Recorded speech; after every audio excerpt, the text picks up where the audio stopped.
Injustice. Injustice. That word is just powerful. Injustice. We deal with a lot of injustice in our world, in our society, on our jobs, in the church, in the marketplace, when we buying items, gas station. Everywhere we go, there's a lot of injustice happening. Not the video game with Superman and Batman, not Injustice 2. I'm talking about true injustice. Hold up, injustice. This is not fair. This is cruelty. Injustice. Then we look at society. We look at what's going on. Corrupt officials, politics, the government, sports, a race of color, of people of color, or culture, or religion, what the world call it, or faith. The word injustice, how it affects us each and every day of our lives. We're going to talk about two different time periods. One with Muhammad Ali and the Ali Summit and the Cleveland Summit. Today's summit with Colin Kaepernick. I'm going to discuss the two time periods of injustice, of a situation perhaps, and the difference in the support that Muhammad Ali had versus Colin Kaepernick, the support that he had in this generation, in this time and age. So I'm going to discuss with you the differences, the impact, of each time period in the situation of injustice. But check this out. I like this. Check this out. But the difference in support, that's the biggest thing. I'm just going to be real. It's my podcast, so I can slow it down. It doesn't bother me. It's just my lack of awareness and concern at the time.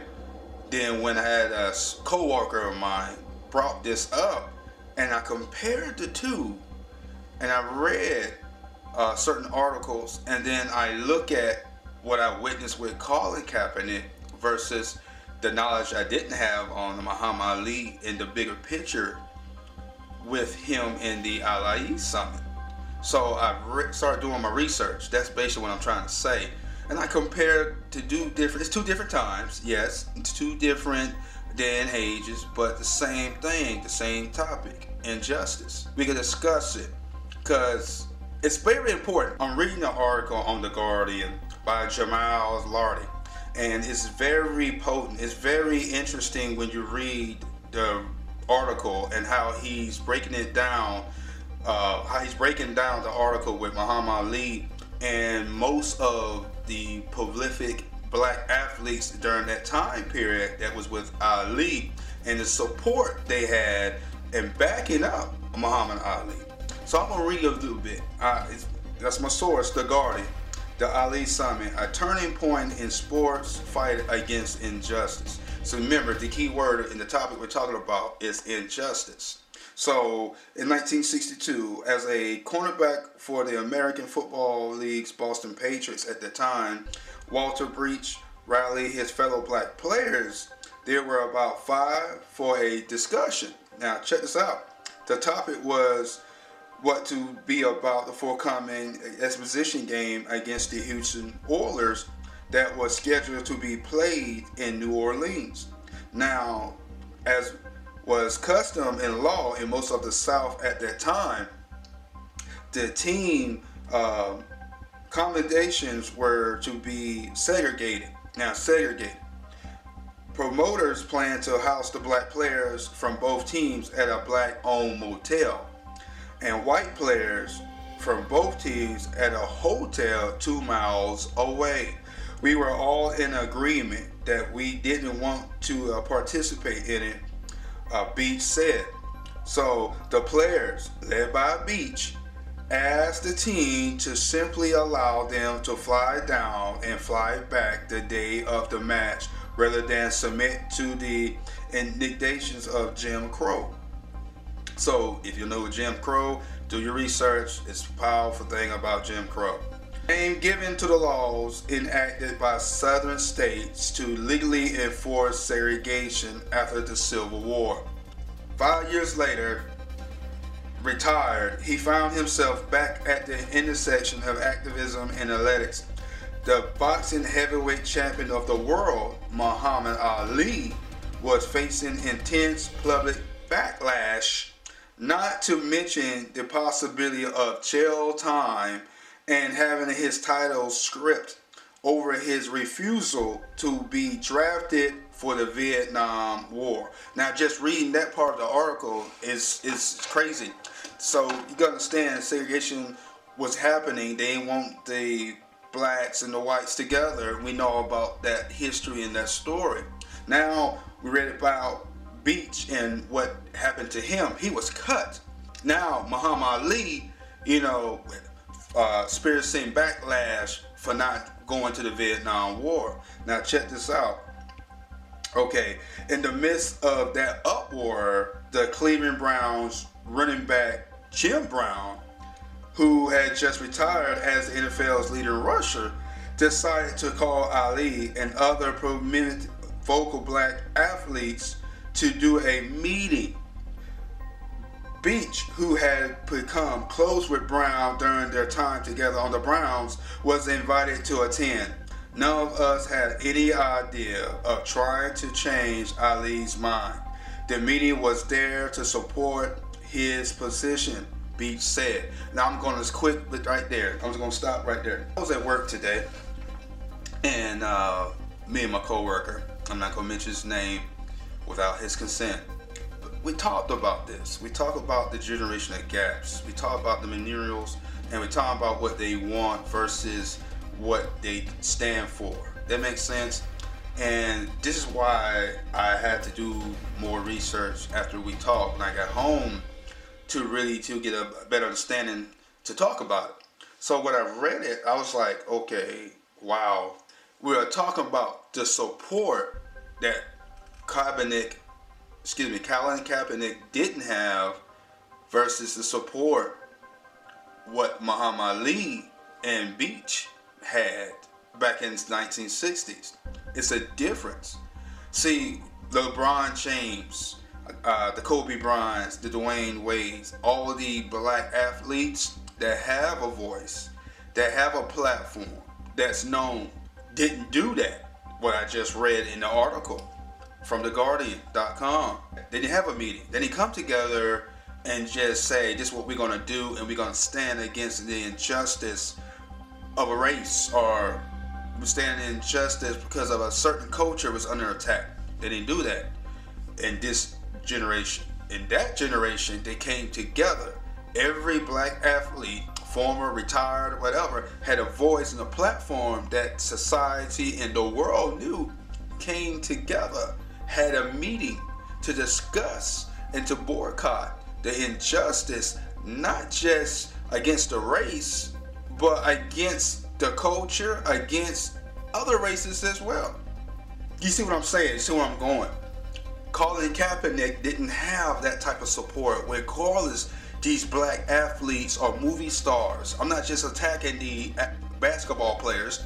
There were certain NFL players that voiced kneel down as well, but the impact, get what I'm saying? The impact, that's what I'm saying. They didn't have a meeting like they did in 1960s. They didn't have a meeting when all these prolific black athletes with a name, Muhammad Ali, Jim Brown, you have Kareem Abdul-Jabbar, Bill Russell. These guys came together and supported Muhammad Ali. Now, if they had supported Beach at the time, it would have changed too. But Beach was invited because he was cut, remember, and then he was retired. But knowing what's going on with Muhammad Ali, because he was the heavyweight boxing champion of the world at the time. You get what I'm saying? So you're like, hold up, wait a minute. Now everybody just backing him up because they was standing for something, not just for the color thing, but it was injustice. It was unfair. It was not right. You get what I'm saying? So that's why I'm talking about it now. Colin Kaepernick didn't have that type of support.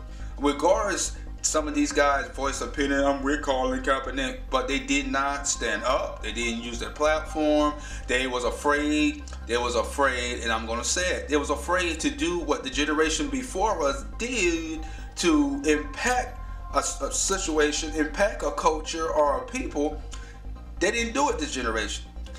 You know, you can put all the names out there, but they didn't do that. I guess they didn't feel the same way or had the same passion that Colin Kaepernick had to use his platform to change the whole mindset of people. Now, Colin Kaepernick, he opened our eyes to this thing again. He opened our eyes to injustice once again.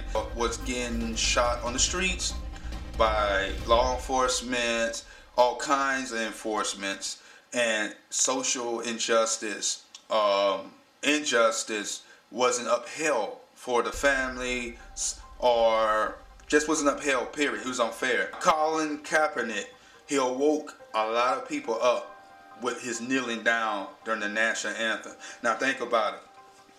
Think about it. I understand why. It was a platform that, since we was a child growing up in kindergarten all the way up, you get what I'm saying? We was taught to pledge allegiance to the flag of the United States of America. We was taught that in school.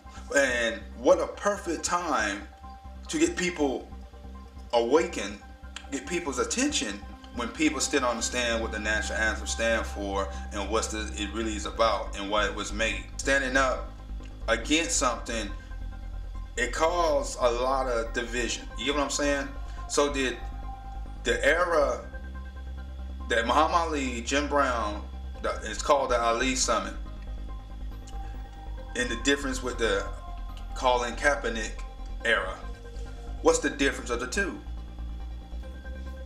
I can tell you. Colin Kaepernick really didn't have no support. I blame majority of the black prolific athletes, actors, and people with a platform to voice. They didn't back him up. Just like Jim Brown did Muhammad Ali, Bill Russell did Muhammad Ali. You get what I'm saying? They didn't back him up at all. No one with a voice, with a platform. I'm gonna tell you why they didn't. You know, the sponsorship, that almighty dollar. Yeah, they want to plant their name on everything, but they're not standing for nothing. Yes, the best basketball player in the world, the best football player in the world, actor in the world. But at the same time, you're not making an impact just in your sport, because you're not doing anything to impact your community regarding just playing a good game. You know,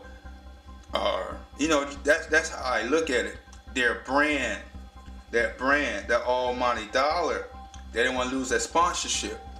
You know, but Colin Kaepernick sacrificed his career, he sacrificed sponsorship. Besides, he got Nike now. But look what he's been through to be where he's at now. We're still talking about him. We're still talking about what he has done in the injustice arena, the social justice for the internet cats, the internet generation. His impact, 3 years, 4 years, how long it has been, the impact that he's have impacted the nation with, we're still talking about it today. But no one is talking about the 1967 Muhammad Ali Summit from the article from The Guardian. You know, no one's talking about that era and the impact that era had on the community, not just the people of color, but all race. You get what I'm saying? So I think if Colin Kaepernick had the exact same support from the other black athletes, the other black prolific figures like Jim Brown was in the 1960s, retired, the respect that he still had, those that still have that platform today have backed up Colin Kaepernick, it would have been the exact same results of the Ali Summit, the Cleveland Summit, and it would be a bigger impact in today's society, in this generation. But the reason is not. The reason is just brushed underneath the table. It's yesterday's news, because it didn't go down the same way in 1967. It just went a direction. Hey, okay, it happened. Let's go. let's get on with our lives. But it's still not being handled. You're still not seeing a lot of things in the media, but a lot of things are still happening behind the scenes. So that's why I want to talk about it. What's the difference? What's the difference? Has anything changed? Is it still the same? Did we wake up the people that was asleep with this movement, with the Kaepernick era? That's what I call it. Did he wake these people up that see color, that see hatred, that have hatred in their hearts? Or did he transform the mind and perspective of something? And let's say, did he open their mind to start seeing each other as individuals? And did we just come a little bit closer together as a people? Or did we further divide us? And did we still have the exact same views of when we see the people of color? It could be white too. It could be all kinds of nationalities. But did Colin Kaepernick open up their minds to injustice? Or do we have to have a big event of something else that happens? And here we go.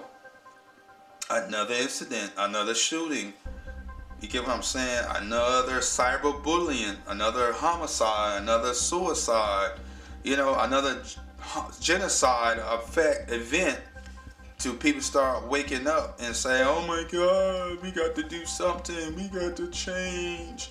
It's not too late to change, but to grow up, it's never too late to grow up. So you tell me, what's the difference between the 1967 Ali Summit and today's Colin Kaepernick era? What's the difference? Did he change something? Did he make an impact? Or did he make himself known against injustice? Because people say this is the stupid thing. Oh, he decimated the flag by kneeling with the national anthem. If you know the history of the national anthem, I'm not going there. Stick with the subject. So, in conclusion, the difference between the era, the 1967 Ali Summit versus today's Colin Kaepernick era. What was the impact to you? What was the change? What's the difference? Were the eyes of this nation, of our people, open? Or do we still see each other the same? Or is our worldview changed towards race? Do we have a different perspective of injustice? It happens in every level. The high, the mid, the low, it doesn't matter. The basement, injustice everywhere. So what you gonna do with your part? Are you gonna stand for injustice? Not just because of race or just any type of hatred, but anything that is not fair, anything that's not in order. I'm not saying rebel, not saying protest. But there's a part that we have to play to when we see any type of wickedness, any type of evil done to one another. It don't have to be just color. It's just culture, period. It's just people. We all one people. We got to stand for one another and unite. Because we don't, injustice, wickedness, evil things, hatred, you name it, it's there. It's going to continue to overcome us, overtake us, and we continue to go at war with one another, and we'll never change. You let me know in the comments below your view on injustice. What you think about the Ali Summit versus the Colin Kaepernick era. Is it two different things, two different fights, two different generations, or is it the exact same concept, which is injustice? All right, from me to you, enjoy it. You continue to have fun, and we'll see you next episode. This is the bottom line. Fade to black.